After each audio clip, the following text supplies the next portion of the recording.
Jésus, Jésus est le même, oui, toujours le même.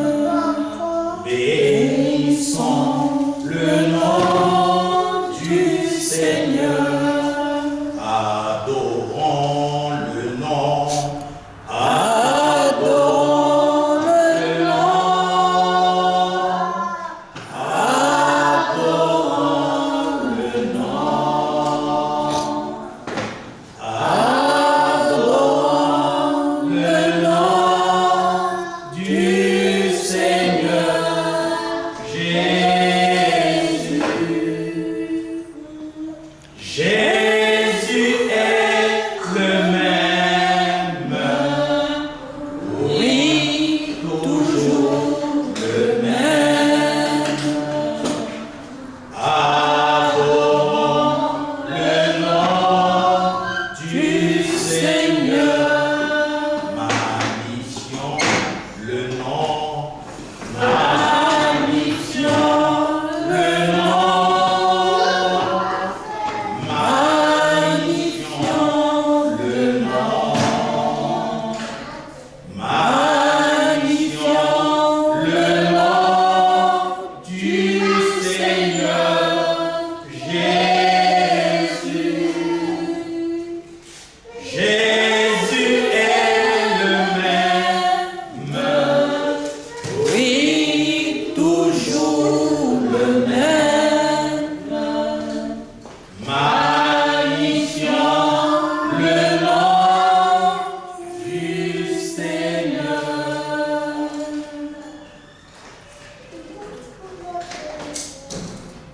Nous élevons notre voix, Seigneur,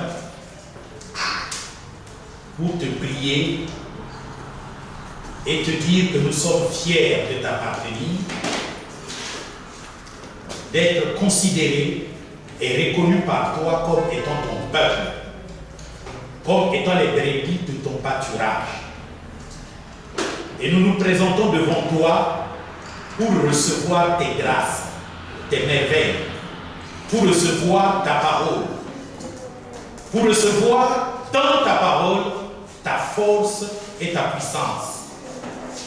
Nous nous tenons là, Seigneur, en train d'attendre ce que tu vas faire pour chacun de nous. Nous nous tenons là, Seigneur, avec la ferme confiance que ton esprit va agir au travers de nous, que nous allons être conscientisés,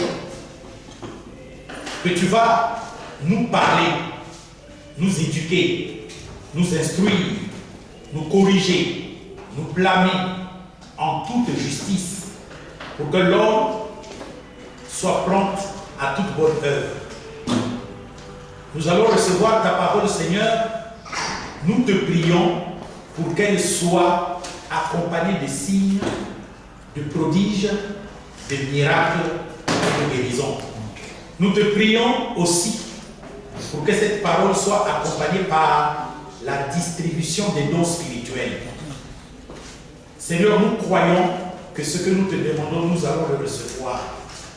Parce que tu as dit dans ta parole, tout ce que vous demanderez au Père en mon nom, je vous le donnerai, afin que le Père soit glorifié dans le Fils et que le Fils soit glorifié dans le Père. Notre Dieu, nous te prions de nous aider. Les brebis de ton pâturage dans Paris sont accaparées hebdomadairement par les préoccupations du monde.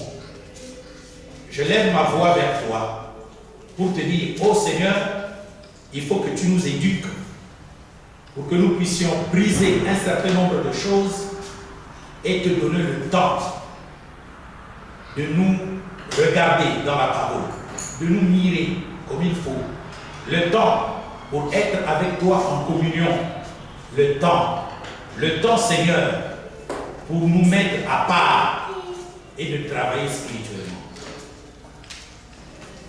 Notre Dieu, béni sois-tu pour ce que tu vas faire parmi nous. Au nom de Jésus de Nazareth. s'asseoir, mes frères et mes sœurs.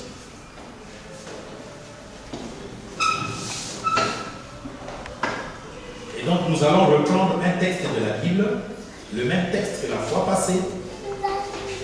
1 Corinthiens chapitre 11.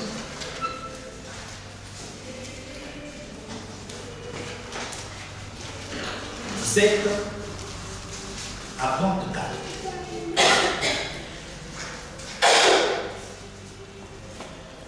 Pendant que je vais faire la lecture, je vous prie de mettre votre attention dans ce texte-là. Nous allons le lire dans un esprit de réflexion, dans un esprit de méditation. Pas que nous allons méditer, mais je te prie de regarder bien ta Bible et de suivre cette lecture au travers de ta Bible.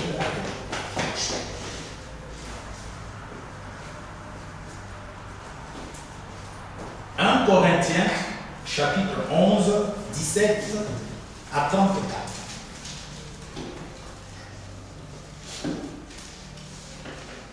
C'est un texte qui parle de la Sainte Seine. C'est un texte qui parle de la Seine. La Seine, c'est la table du Seigneur, ou le repas du Seigneur. Nous allons faire la lecture. En donnant cet avertissement, ce que je ne loue point,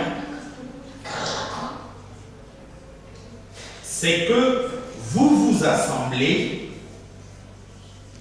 non pour devenir meilleur, mais pour devenir pire. Et d'abord, j'apprends que lorsque vous vous réunissez en assemblée, il y a parmi vous des divisions. Et je le crois en partie. Car il faut qu'il y ait aussi des sectes parmi vous.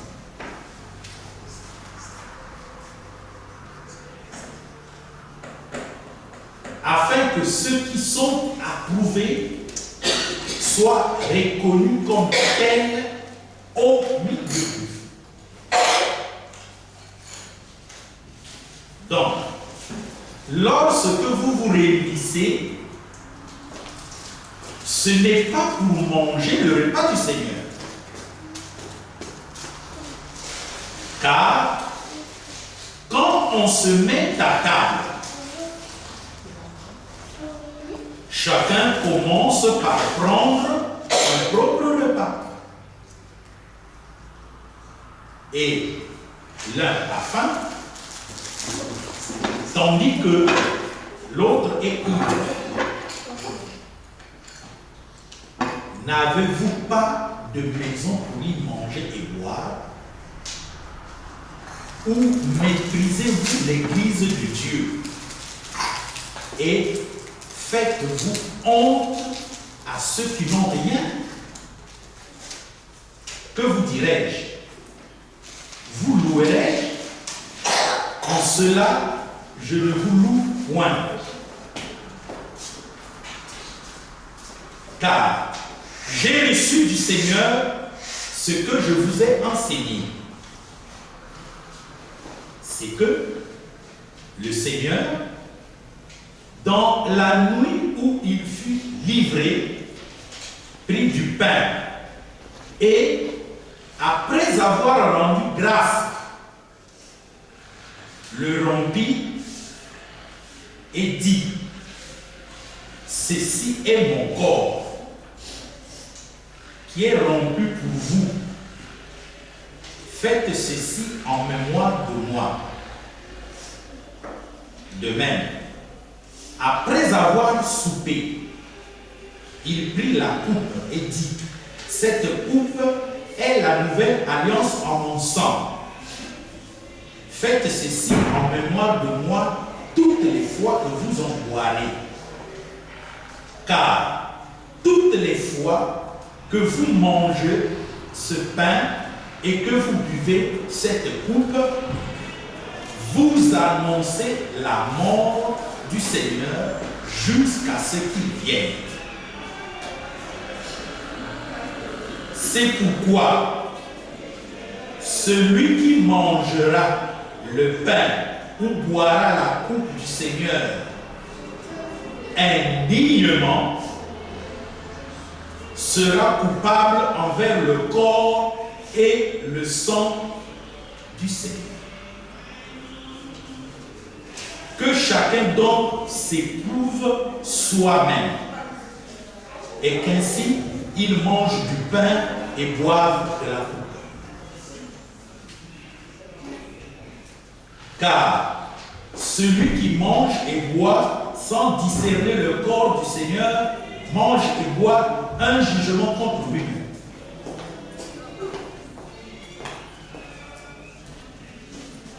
C'est pour cela qu'il y a parmi vous beaucoup d'infirmes et de malades, et qu'un grand nombre sont morts.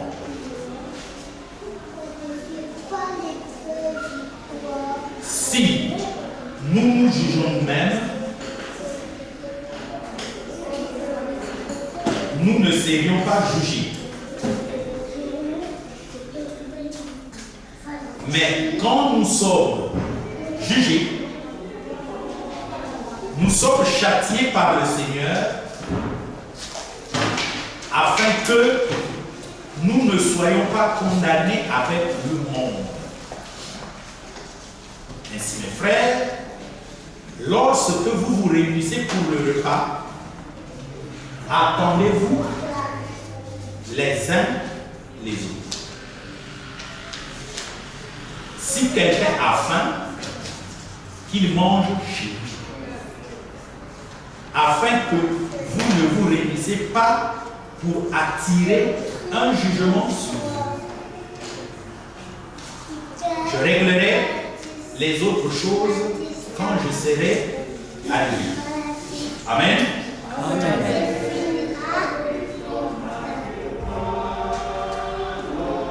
Eh bien, ce texte est un texte très particulier. Il nous présente deux lois. La loi du mal qu'il y a dans l'Église et la loi de Dieu qui doit être remplacée à la loi du mal qu'il y a dans l'Église.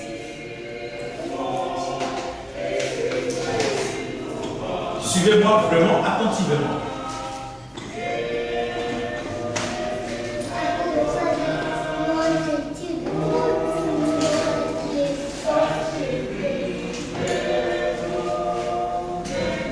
En donnant cet avertissement, ce que je ne loue point, c'est que vous vous assemblez non pour devenir meilleur, mais pour devenir pire.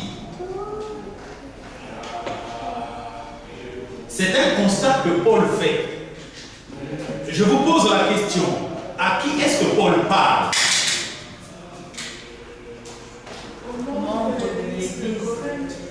À qui? Au monde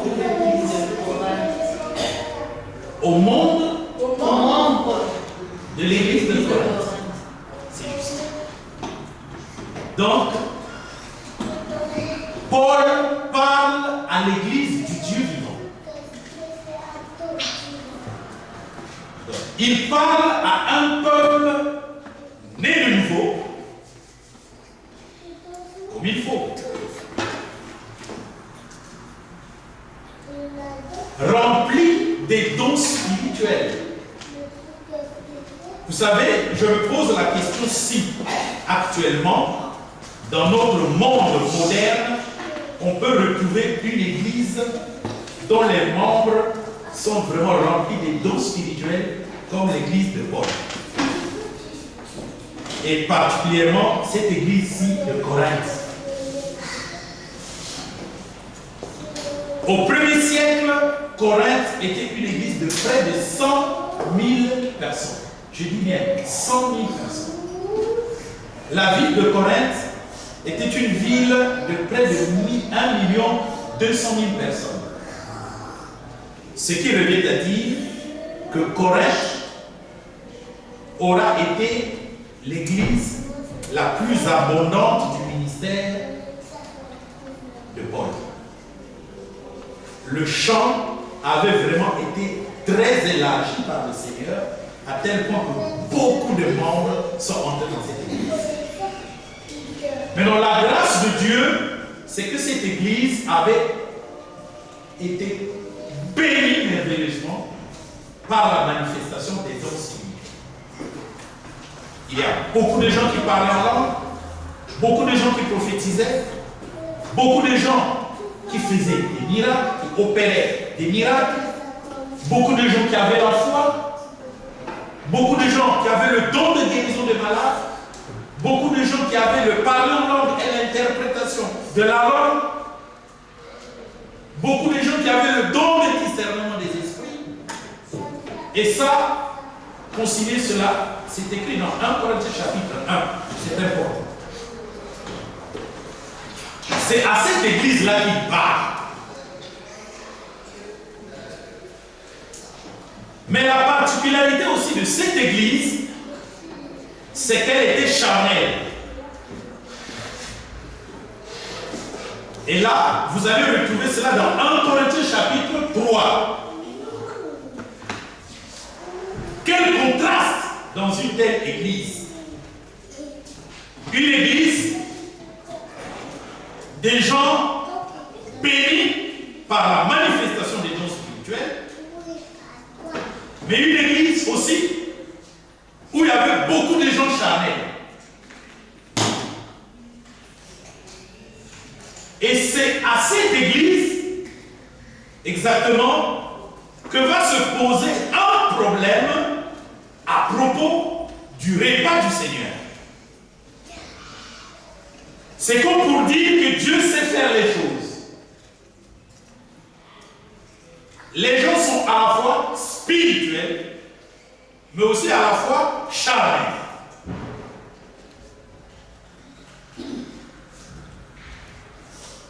La spiritualité dénote du fait que les membres manifestent les dons spirituels.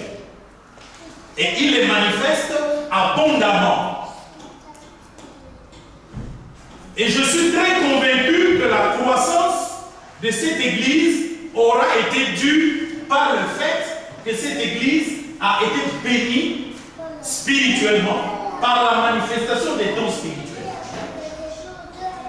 Parce que quand les gens ont les dons spirituels, ils ont la capacité de faire l'œuvre de Dieu et de bien la faire. En fait, l'œuvre de Dieu, on la fait par le moyen des dons spirituels. Parce que quelqu'un qui a par exemple l'esprit de prophétie aura plus de facilité à parler de Christ à quelqu'un que celui qui n'a pas l'esprit de prophétie. C'est une parenthèse pour vous faire comprendre que cette église était vraiment spirituelle. Quelqu'un qui a le don de guérison est d'une importance capitale pour amener à Christ des gens. Par exemple, quand il annonce le témoignage de Jésus à des gens qui ne sont pas en Christ, et si parmi eux il y a un malade, lorsque cette personne qui a le don de guérison priera pour la personne malade, la personne guérira, c'est un moyen de faire comprendre la puissance de Christ. Amen. Amen. Mais ce qui est vrai, c'est que les dons spirituels sont une richesse, mais autant mieux travailler aussi le caractère spirituel. Les dons spirituels, vous les connaissez. 1 Corinthiens chapitre 12, 4 à 15. Les caractères spirituels aussi, vous les connaissez. 2 Pierre, chapitre 1, verset 3 à 13. J'espère que si vous êtes intelligent, les textes bibliques, vous devez les lire.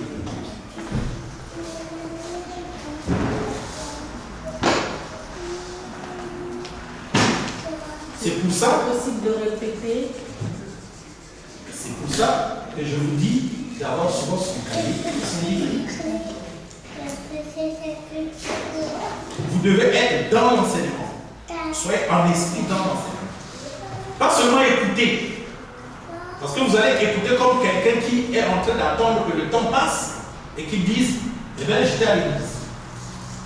Vous devez travailler. Vous savez qu'on a 30 jours dans la semaine, un seul jour, et à peine 3 heures dans la semaine.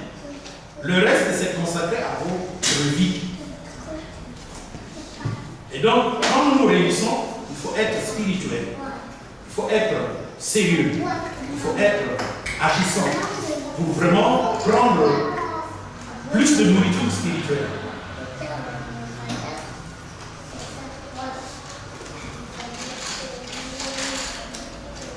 Et donc, c'est très important. Quand on se réunit, prenez vraiment le temps d'emmagasiner beaucoup. Parce que quand on vous dit lisez la parole, c'est vrai que vous allez dire nous lisons. Mais quelle lecture vous faites?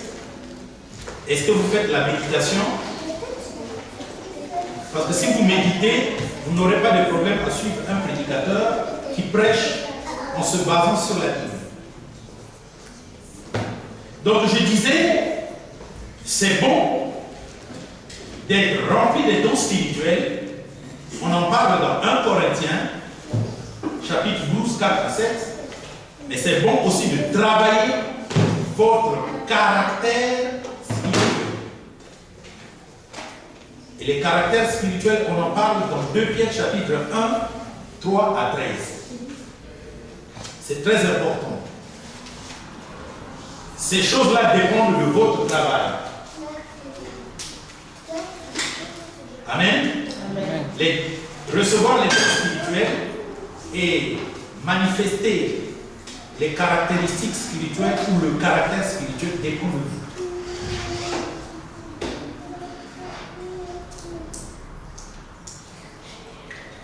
La Bible dit aspirez aux dons les meilleurs. Amen. Donc c'est vous qui devez aspirer pour avoir les dons spirituels. C'est votre travail.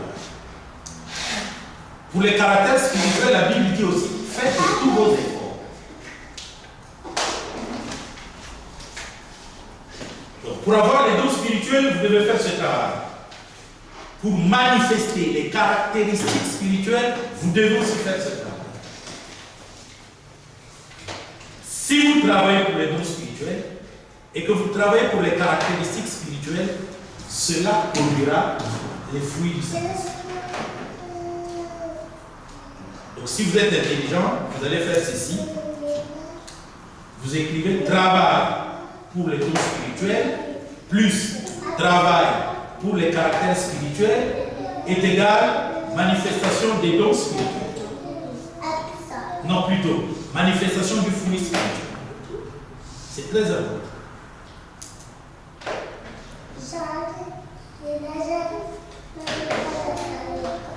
Travail pour les dons spirituels, plus travail pour les caractères spirituels, est égal manifestation du fruit spirituel.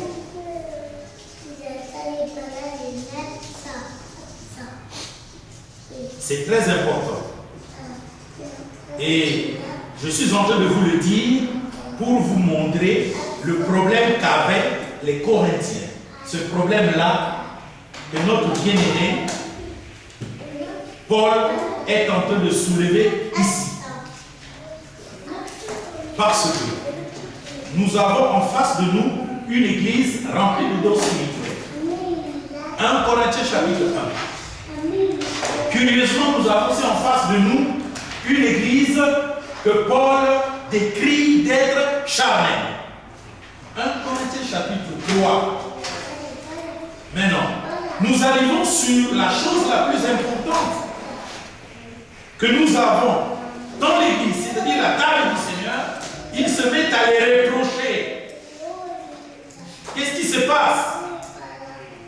Ils sont pleins de dons spirituels, mais ils sont charnels. Ils se réunissent à la table du Seigneur, ils ont toujours un problème. Il y a quelque chose qui ne va pas.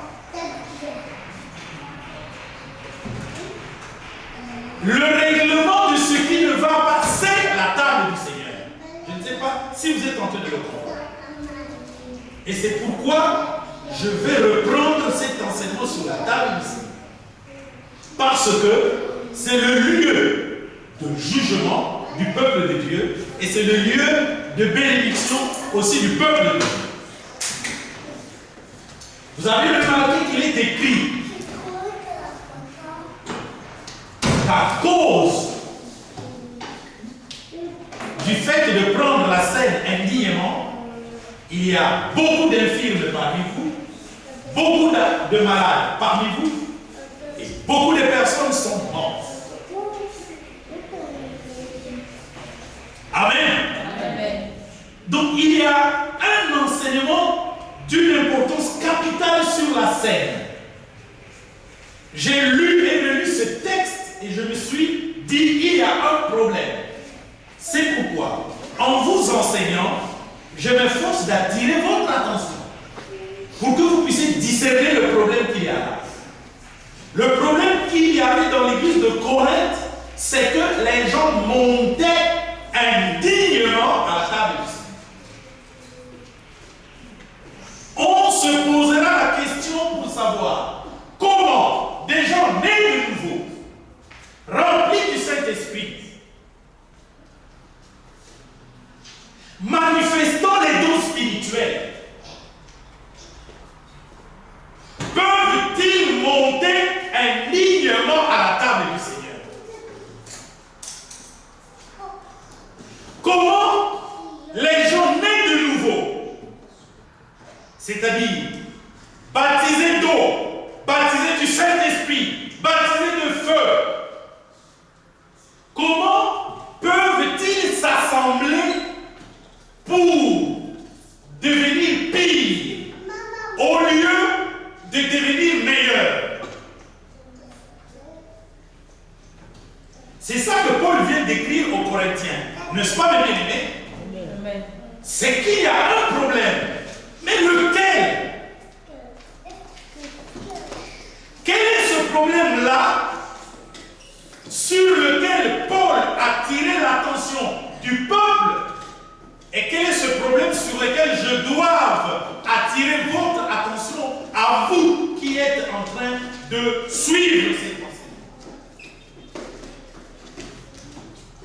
Parce que nous nous rendons compte que selon la parole que nous venons de lire, s'assembler pour la table du Seigneur est un devoir dont le but consiste à faire qu'on devienne meilleur.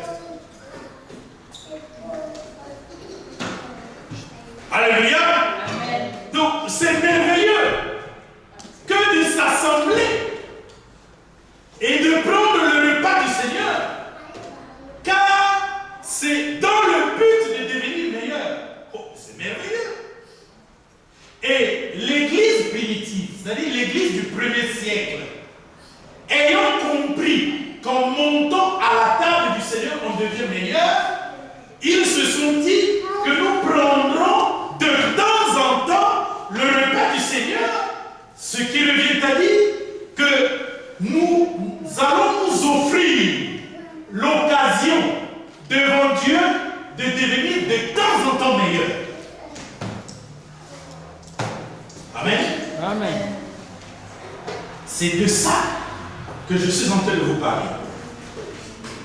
Maintenant, nous, pour bénéficier de cette grâce-là, de devenir meilleurs, chaque fois que nous prendrons le repas du Seigneur, il faut que nous puissions bien vous enseigner ce que c'est que la table du Seigneur et que vous puissiez comprendre ce que c'est que la table du Seigneur, le repas du Seigneur, la scène ou la Sainte Seine.